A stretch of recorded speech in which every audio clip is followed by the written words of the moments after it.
Now, if you've never been to Orbital Station Serenity 7, let me paint you a picture. It's one of those fancy tourist hubs where different species come to pretend they're all civilized and definitely not thinking about eating each other, you know the type. Shiny corridors, overpriced gift shops, and enough security cameras to make a paranoid android feel cozy. 8-year-old Luna Martinez was having what most adults would consider a perfectly normal family vacation. Which is to say, she was bored out of her mind while her parents gushed over the cultural exchange opportunities and interspecies diplomatic significance. Luna had different priorities. Specifically, she was more interested in the snack dispensers and whether the artificial gravity made her hair do funny things when she jumped. "Luna, sweetie, stay close," called her mother, Dr. Elena Martinez, a xenobiologist who thought meeting alien species was better than Christmas morning. "The Zentorian delegation is about to demonstrate their traditional greeting dance." Luna made a face that suggested she'd rather watch paint dry in a vacuum. Instead, she focused on her companion, a small, seemingly docile creature curled up in her arms. To everyone else, Biscuit looked like Earth's answer to the perfect pet. Small, furry, and harmless. The kind of animal that made other species go aw and ask if they could pet him. What they didn't know, because Luna was 8 and thought it was hilarious, was that Biscuit was actually a honey badger. And if you know anything about honey badgers, you know they're basically nature's way of saying, "Hold my beard and watch this." But Biscuit was napping, as he did approximately 22 hours a day, so Luna's secret was safe. Now, while Luna was contemplating whether the purple alien food looked more like slime or expired yogurt, something else was happening in the darker corners of the station. The Vexthari had arrived. Picture a species that looked like someone crossed a mantis with a nightmare and gave it anger management issues. The Vexthari were known throughout the galaxy for exactly one thing. They collected children. Not in a cute, adoptive way, more in a let's see how long this one screams way. Captain Snarltalk flexed his razor-sharp mandibles as his ship docked quietly at the station's maintenance port. His crew of 5 equally charming individuals prepared their hunting gear with the enthusiasm of kids opening presents on Christmas morning. If Christmas involved kidnapping and those kids were sociopathic insects.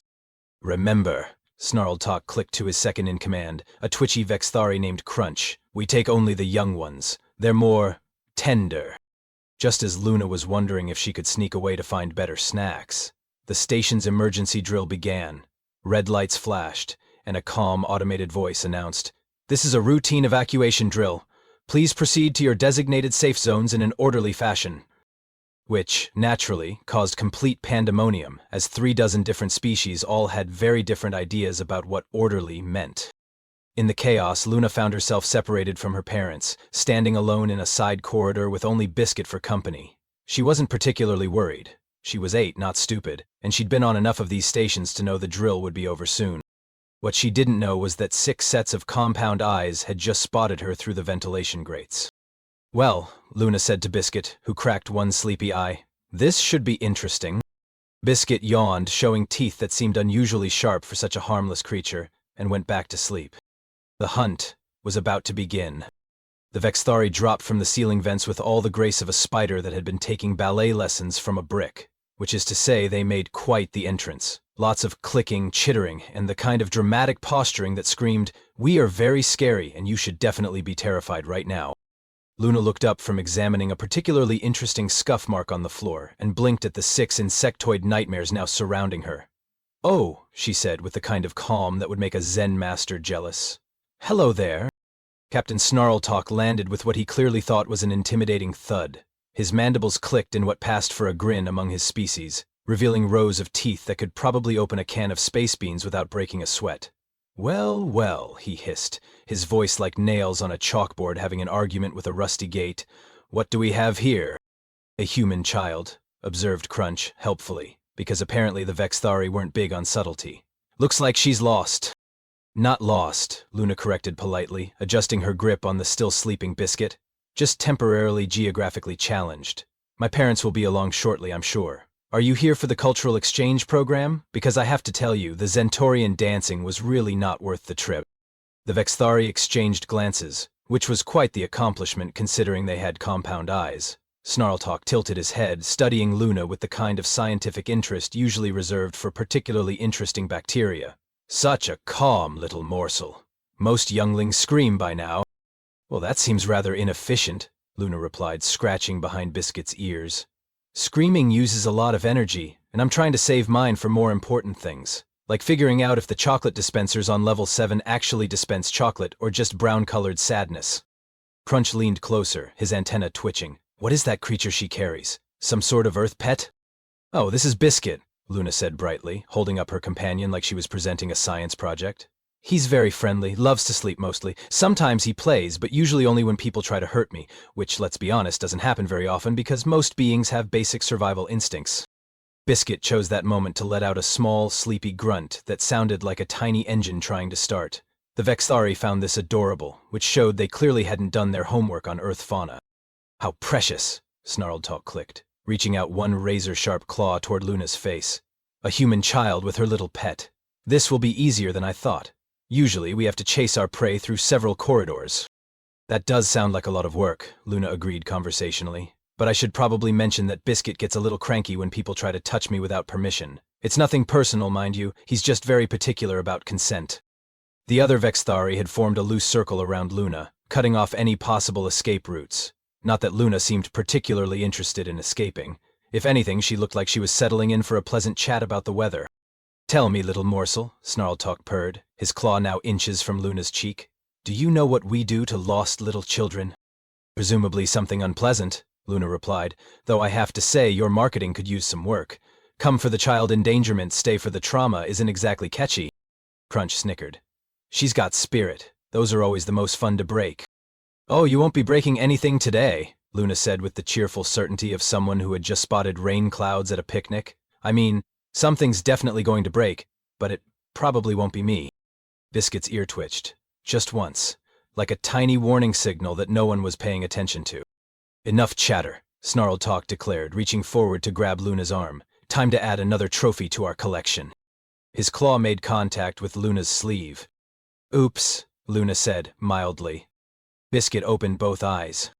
And Captain Snarltalk, veteran hunter of 1,000 worlds, experienced predator extraordinaire, and nightmare fuel for countless species across the galaxy, made the single worst mistake of his very short remaining life. He didn't let go. What happened next could best be described as educational. The kind of education you get when you stick a fork in an electrical outlet, except the fork was a Vexthari claw, the outlet was a honey badger, and the electricity was pure, concentrated rage that had been evolving for millions of years. Biscuit went from sleepy pet to furry missile in approximately 0.3 seconds. One moment he was a cute little ball of fluff in Luna's arms, the next he was attached to Captain Snarltalk's face, like the galaxy's angriest face mask. What in the 7 hells of vortex is that thing?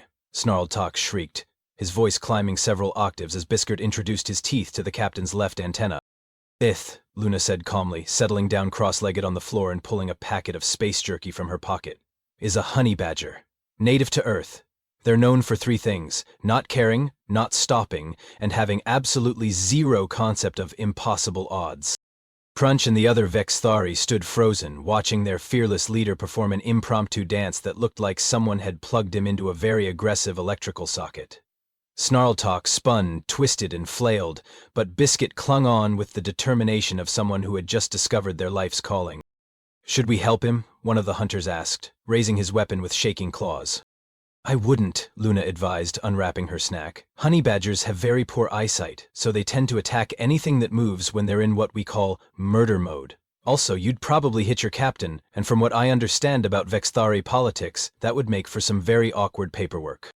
Biscuit released his grip on Snarltalk's face just long enough to survey the room with the cold calculation of a tiny furry general planning a battlefield strategy. His black eyes fixed on each Vexthari in turn, and something in his expression suggested he was making a list and checking it twice. Oh, good, Luna said cheerfully. He's awake now. You know, most people think honey badgers are small. They are, compared to, say, elephants. But what they lack in size, they make up for in sheer, bloody-minded determination. Did you know a honey badger once fought off a lion, 2 hyenas, and a python simultaneously, on a Tuesday? Snarltalk finally managed to grab Biscuit and hurl him across the corridor, leaving deep claw marks across his face that would definitely need medical attention, if he survived the next 5 minutes. Biscuit landed on his feet because of course he did, shook himself once, and looked back at the Vexthari with the kind of expression that suggested the warm-up was over and now things were going to get interesting. The thing about honey badgers, Luna continued conversationally, taking a bite of her jerky, is that they don't really understand the concept of retreat. It's not in their programming. They have two settings, sleep and destroy everything that threatens my human. Guess which one just got activated? Kill them, snarled Talk screamed, ichor dripping from his wounds. Kill the demon beasts. See, now you're just being rude, Luna said. He's not a demon beast. He's a perfectly normal earth mammal who happens to think you smell like dinner and danger. Two of his favorite things, actually. Crunch finally unfroze and lunged forward with his plasma rifle, but Biscuit was already moving. The honey badger launched himself through the air with the grace of a furry missile, latching onto Crunch's weapon arm and introducing his teeth to Vexthari exoskeleton. The results were immediate and educational. Fun fact, Luna said over Crunch's screaming, honey badger teeth can crunch through turtle shells. Vexthari chitin is actually slightly softer than turtle shell, according to my mom's xenobiology textbooks. She'd be so proud that I remembered that. The other 4 Vexthari opened fire simultaneously, filling the corridor with plasma bolts and energy blasts. This turned out to be tactically unsound, as honey badgers are small, fast, and have survival instincts honed by millions of years of not caring about physics. Biscuit ricocheted off the walls like a pinball made of teeth and fury, while the Vexthari's shots mostly hit each other. And that, Luna observed, is why you should always identify your target before firing. Basic weapons safety, really. By now, the corridor looked like a tornado had gotten into a fight with a blunder, and they'd both lost. Badly.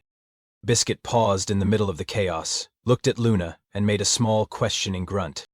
Oh, I'm fine, she assured him. Jerky's pretty good too. You keep doing your thing. Biscuit nodded once and returned to his work with renewed enthusiasm. What followed could only be described as a masterclass in applied carnage, taught by Professor Biscuit of the University of Absolute Mayhem. If you've never seen a honey badger in full berserker mode, imagine a furry blender that's achieved consciousness and decided that everything in the immediate vicinity needs to be thoroughly reorganized. Violently. Biscuit's next target was a Vexthari hunter called Slice, who had the unfortunate distinction of being the closest to Luna. Slice raised his energy weapon, probably thinking he could vaporize one small earth mammal before it reached him. This showed a fundamental misunderstanding of honey badger physics, which states that the distance between a honey badger and its target is always 0, regardless of what the measuring tape says. Biscuit hit Slice at roughly ankle height with the impact of a furry cannonball. The sound of chitinous exoskeleton meeting determined mammal teeth was like someone cracking walnuts with a sledgehammer, if walnuts could scream and sledgehammers had rabies. Oh, that's gonna leave a mark, Luna commented, unwrapping a second packet of jerky. Slice there just learned something very important about Earth mammals. We don't actually have a proper flight response. It's more of a fight or become angrier response. Slice went down hard, his weapon skittering across the floor, as Biscuit introduced him to the concept of ankle redesign. The Vexthari's mandibles clicked rapidly in what Luna's mom had taught her was either extreme pain or a dinner order. Given the circumstances, probably pain. Meanwhile, the remaining 3 hunters had formed what they clearly thought was a tactical formation. What it actually resembled was a group of very large, very confused insects, trying to figure out how to deal with a problem roughly 1/10 their size, that refused to follow any known laws of physics or self-preservation. See, here's the thing about honey badgers, Luna said, settling in for what was clearly going to be an extended educational presentation. They evolved in Africa, where everything is trying to kill you all the time. Lions, leopards, hyenas, venomous snakes, other honey badgers having a bad day, so they developed a very simple philosophy. Bite first, ask questions never. Hunter number 3, who Luna mentally dubbed Twitchy due to his nervous antenna movements, tried to circle around behind Biscuit. This was tactically sound thinking that completely ignored the fact that honey badgers have hearing like furry radar dishes and paranoia levels that would make a conspiracy theorist jealous. Biscuit spun around and launched himself at Twitchy's center mass, which in Vexthari anatomy happened to be roughly where their digestive system lived. The impact sounded like someone dropping a bag of tools down a garbage disposal. Did you know, Luna continued conversationally, as Twitchy discovered that honey badger claws were excellent at finding gaps in exoskeleton armor, that honey badgers have been observed eating venomous cobras for breakfast, not because they have to, mind you, just because they can. It's the principle of the thing. Captain Snarltalk, still dripping ichor from his earlier encounter with Biscuit's dental work, tried to rally his remaining troops. Focus fire! Concentrate all weapons on the beast! This was excellent tactical thinking that ignored one crucial detail. Biscuit was currently using Twitchy as a combination shield and climbing frame, putting the unfortunate Vexthari directly in his teammates' line of fire. The resulting crossfire was spectacular. Energy bolts and plasma bursts lit up the corridor like a very violent fireworks display, most of them hitting Twitchy, who was having what Luna could only describe as a very bad day. The few shots that did miss struck the walls, ceiling, and at least one very surprised maintenance drone that happened to be passing by. "Friendly fire," Luna observed, shaking her head sadly. "Classic mistake. My dad's a military historian, and he always says that in any chaotic combat situation, you're more likely to be shot by your own side than the enemy, though I don't think he was accounting for honey badgers in his calculations." Biscuit, apparently deciding that Twitchy had learned his lesson, released his grip and surveyed the battlefield with the calm professionalism of someone who did this for a living. 2 Vexthari down, 3 to go, and the day was still young. The remaining hunters, Crunch and one Luna decided to call Shaky based on his current performance, had backed against the far wall. Their compound eyes were wide, with what Luna recognized as the universal expression of beings who had just realized they'd made a terrible mistake. "You know what the scariest thing about honey badgers is?" Luna asked, opening her 3rd packet of jerky. "It's not the teeth, though those are impressive. It's not the claws, though they can crack bone. It's not even the complete lack of fear, though that's certainly unsettling. It's the fact that they hold grudges." Biscuit tilted his head, studying Crunch and Shaky with the kind of focused attention usually reserved for particularly interesting puzzles.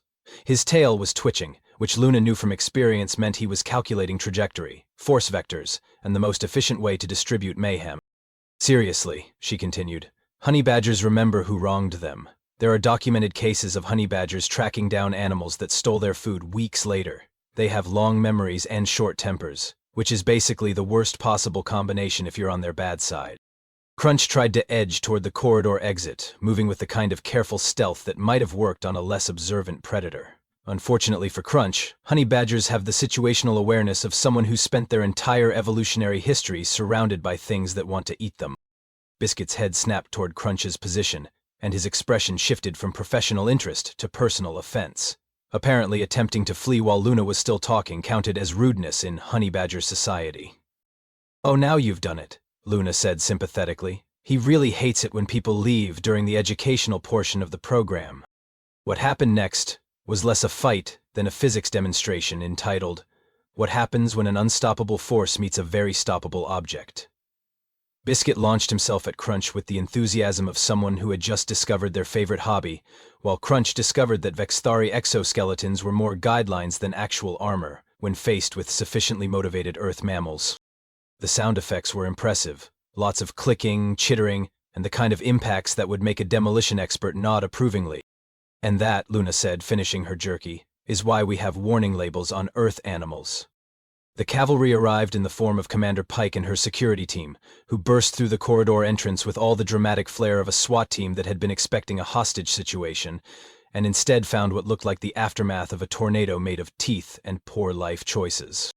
Pike was a grizzled veteran of station security who had seen everything the galaxy could throw at her.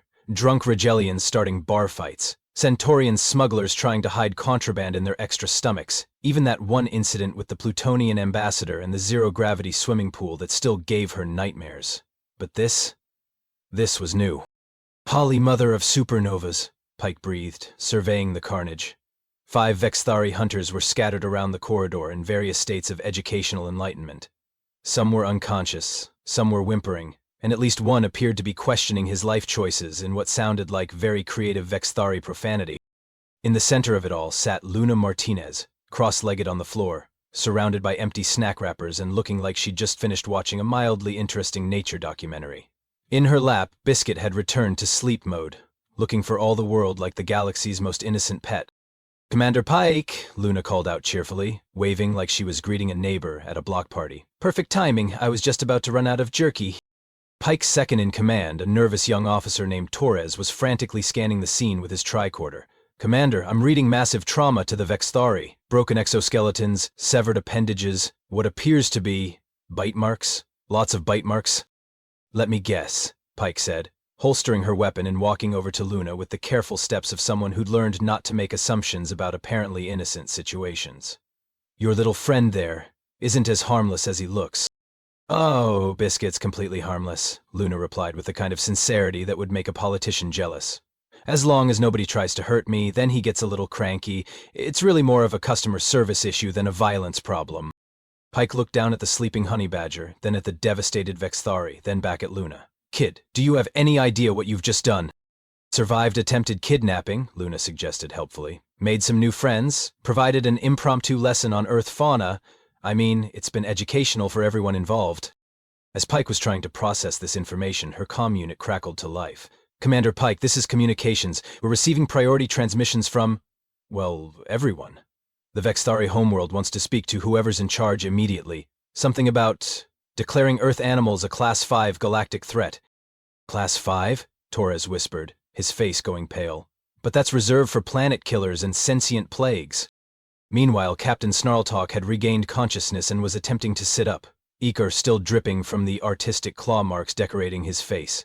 He looked at Biscuit with the kind of expression usually reserved for natural disasters and tax audits. That thing? He wheezed, pointing a shaking claw at the peacefully sleeping honey badger. It's not natural. It defies all known laws of biology, physics, and common sense. We are experienced predators. We have hunted on 1,000 worlds. Nothing that small should be able to completely wreck your day, Luna suggested. Yeah, that's pretty much what honey badgers do. It's like their whole thing. Mom says they're basically evolution's way of saying, watch this, and then giggling maniacally. Pike's comm unit erupted again. Commander, the Zenturian Council is requesting an emergency meeting. They want to discuss defensive measures against Earth's biological weapons program. Also, the Rigelian Trade Federation is asking if humans are accepting applications for mutual defense treaty. Biological weapons program, Pike repeated weakly. We don't have one of those, Luna assured her. This is just Biscuit being Biscuit. Wait until they hear about our sharks, or drop bears, or those spiders that can jump. Actually, maybe don't tell them about the spiders. At that moment, Dr. Elena and Roberto Martinez came running down the corridor, having finally tracked down their missing daughter through the increasingly frantic station-wide communications about the honey badger incident. Luna, Eleanor called out, then stopped short as she took in the scene. Oh my stars, what happened here? Hi Mom, hi Dad, Luna waved. I made some new friends, but then they tried to kidnap me, so Biscuit gave them a learning experience about Earth mammals. It was very educational. Roberto Martinez, a military historian who specialized in asymmetric warfare, looked at the devastated Vexthari and then at Biscuit with something approaching professional admiration. Honey badger, Luna confirmed. Well, Roberto said thoughtfully, that explains the tactical distribution of the casualties. Classic honey badger engagement pattern. Psychological warfare through applied ferocity. Elena was running her medical scanner over the wounded Vexthari with the clinical fascination of someone who'd just discovered a new species of fascinating bacteria. Remarkable. The bite patterns suggest a creature with jaw strength far exceeding its body mass, combined with an almost supernatural ability to target vulnerable points in exoskeletal armor. Yeah, Biscuit's really good at his job, Luna agreed. He takes customer satisfaction very seriously. Pike's comm unit was now receiving a constant stream of incoming messages. Commander, we're getting reports from across the sector. 3 different predator species have just declared humans off limits for hunting. Something about unpredictable companion animals. Also, the Galactic Tourism Board wants to know if they should update Earth's threat classification from harmless backwater to approach with extreme caution. Can we maybe classify it as bring snacks and mind your manners? Luna suggested. That seems more friendly. Biscuit opened one sleepy eye, yawned to show teeth that definitely didn't belong on something cute and cuddly, and went back to sleep. Somewhere in the galaxy, military strategists were hastily rewriting their threat assessments of humanity, and travel advisors were updating their brochures to include warnings about Earth's domesticated animals. Luna just hoped they'd have better snacks at the next station. 6 months later, Luna Martinez had become something of a galactic celebrity, though not in the way most 8-year-olds dream about. Instead of being famous for singing or acting or discovering a new planet, she was famous for being the human child whose pet had single-handedly redefined interspecies diplomatic relations. The Martinez family's new apartment on Tau Ceti Station came with a view of the nebula, diplomatic immunity, and a constant stream of visitors who wanted to study what the galactic media had dubbed the honey badger incident. Luna found this mostly amusing, especially since Biscuit remained completely unimpressed by his newfound fame and continued his rigorous schedule of sleeping 22 hours a day. "Luna, sweetheart," called Elena from the kitchen, where she was preparing breakfast and simultaneously fielding calls from 3 different xenobiology research institutes. "The Andromedon Peace Council wants to interview you for their documentary series on unlikely galactic game changers." "Do they have good snacks?" Luna asked, not looking up from her homework, which today consisted of a fascinating report on why my summer vacation changed interstellar politics forever. "They're offering a full buffet from 17 different worlds." "Tell them yes, but only if they promise not to ask Biscuit to demonstrate his defensive capabilities again. He's still grumpy about that incident with the vegan research team." Roberto chuckled from his corner, where he was reviewing the latest batch of military strategy papers that cited the Martinez honey badger engagement as a textbook example of asymmetric warfare. "The vegan team learned an important lesson about respecting personal space. I learned that just a quick poke to see how he reacts was not a scientifically sound methodology," Luna corrected. "Though, their screaming was very educational for everyone involved." The doorbell chimed with the musical tones that indicated a high-premedary diplomatic visitor. Elena opened the door to reveal Ambassador Takala of the Regalian Trade Federation, a being who looked like someone had crossed an octopus with a very polite businessman and given the result anxiety medication. "Greetings, Martinez family," Takala said, his tentacles performing the complex ritual greeting dance that Luna had learned meant either "I come in peace" or "Please don't let the small mammal eat my face." She was pretty sure it was the former, but with galactic diplomacy you could never be completely certain. "Ambassador Takala," Elena said warmly. "How lovely to see you again. How are the trade negotiations proceeding?" "Extraordinarily well," Takala replied, his voice carrying the kind of satisfaction usually reserved for someone who'd just closed the deal of the century. "Ever since the honey badger incident, human trade proposals have been receiving unprecedented consideration. The Galactic Commerce Committee has apparently decided that any species capable of weaponizing their pets deserves significant respect in economic matters."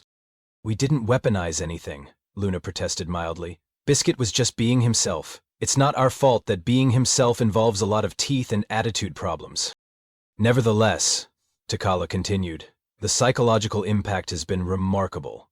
Do you know that pirate activity in human-patrolled space has dropped by 97%? Apparently, the rumor that human ships carry battle-trained Earth predators has been quite effective as a deterrent." Roberto looked up from his papers with academic interest. "Battle-trained? That's fascinating. What other rumors are circulating?" Takala's tentacles, twisted in what Luna had learned was either embarrassment or the Rigelian equivalent of nervous laughter. "Well, there are reports that humans have domesticated something called tigers for use as cavalry mounts, that your military uses trained bears for assault operations, and that elite human special forces are partnered with creatures called wolverines for infiltration missions." "Wolverines would actually be pretty good at infiltration," Luna mused. "They're like honey badgers, but with more attitude and better climbing skills." "Luna," Elena warned, "don't give them ideas." The comm system crackled to life with an incoming priority message. "This is Captain Vexnara of the Predator Guild," came a voice that sounded like it was being filtered through gravel and bad intentions. "We request permission to speak with the human child and her companion." Luna perked up with interest. The Predator Guild was the galactic organization that had formed after the Vexthari incident, consisting of various hunting species who had decided that cooperation was better than competing for prey. It was also the organization that had officially classified Earth as a do-not-hunt zone, which Luna found personally satisfying. "Put him through," Roberto said, activating the holographic display. Captain Vexnara materialized in their living room, an impressive figure who looked like someone had taken a shark, given it opposable thumbs, and enrolled it in military academy. His scarred hide and collection of trophies suggested someone who had been very successful at the predator business until recently. "Human child," Vexnara said formally, "I bring greetings from the Predator Guild and a proposition." "I'm listening," Luna said, scratching behind Biscuit's ears. The honey badger cracked one eye, assessed the holographic visitor, apparently decided he wasn't worth waking up for, and went back to sleep. "The guild has been reconsidering our approach to hunting," Vexnara continued. "Your demonstration of human defensive capabilities has led us to conclude that perhaps there are better ways to prove our prowess than stalking sentient young." "That's probably a good life choice," Luna agreed. "What did you have in mind?" Sport hunting, competitive trophy acquisition, regulated challenges against non-sentient but dangerous prey. Vexnara's teeth gleamed in what might have been a smile. We want to hire your companion as a training consultant. Luna looked down at Biscuit, who was now snoring softly. I don't think he'd be interested in a consulting job. His current career as professional sleeper seems to be working out pretty well for him. We would offer premium compensation, the finest foods from across the galaxy, luxury accommodations, and all the combat he could desire. You're missing the point, Luna said patiently. Biscuit doesn't fight because he enjoys combat. He fights because someone threatened his human. Take away the threat, and you just have a very sleepy mammal who's really good at napping. Vexnara's expression shifted to something that might have been respect. A warrior who fights only to protect. There is honor in such a code. There's also a lot of sleeping, Luna added. Seriously, like 22 hours a day. It's his biggest talent. After Vexnara signed off, with promises to reconsider the guild's entire philosophical approach to predation, Takala prepared to leave as well. Before I go, he said, I should mention that the Galactic Tourism Board has officially updated Earth's classification. Oh, Elena asked with interest. What's our new rating? Scenic destination with friendly locals and surprisingly effective wildlife, recommended for experienced travelers seeking authentic cultural experiences. Approach with respect and quality snacks. Luna grinned. Quality snacks, I like that part. As the afternoon wore on, Luna settled into her favorite chair with a book about comparative xenobiology, while Biscuit maintained his position as the galaxy's most feared lapwarmer. Outside their window, ships from dozens of species moved through the station's traffic patterns with the kind of careful courtesy usually reserved for navigating around active volcanoes. The galaxy had learned an important lesson about humanity. They were a species that traveled with friends, and those friends took friendship very seriously indeed. Somewhere in the depths of space, former predator species were discovering that competitive sport hunting was actually more challenging and rewarding than picking on defenseless children. Travel advisors were updating their safety briefings to include warnings about respecting local wildlife, and military strategists across 3 sectors were still trying to figure out how to account for domesticated battle mammals in their threat assessments. Luna just hoped that when they visited the next station, the food court would have those little pretzels she liked. Biscuit opened one sleepy eye, looked around to make sure his human was safe and content, and went back to the serious business of being the galaxy's most accidentally influential diplomat. The universe, it turned out, was a much more polite place when everyone assumed you were carrying a pocket-sized instrument of mass destruction that happened to be very fond of napping. Hey, Mom, Luna called out. Do you think they have honey badgers on other planets? I certainly hope not, sweetheart, Elena replied. I don't think the galaxy could handle more than one of Biscuit. Biscuit's tail twitched once, which Luna interpreted as either agreement or a warning that he was considering franchise opportunities. Either way, the galaxy would never be quite the same.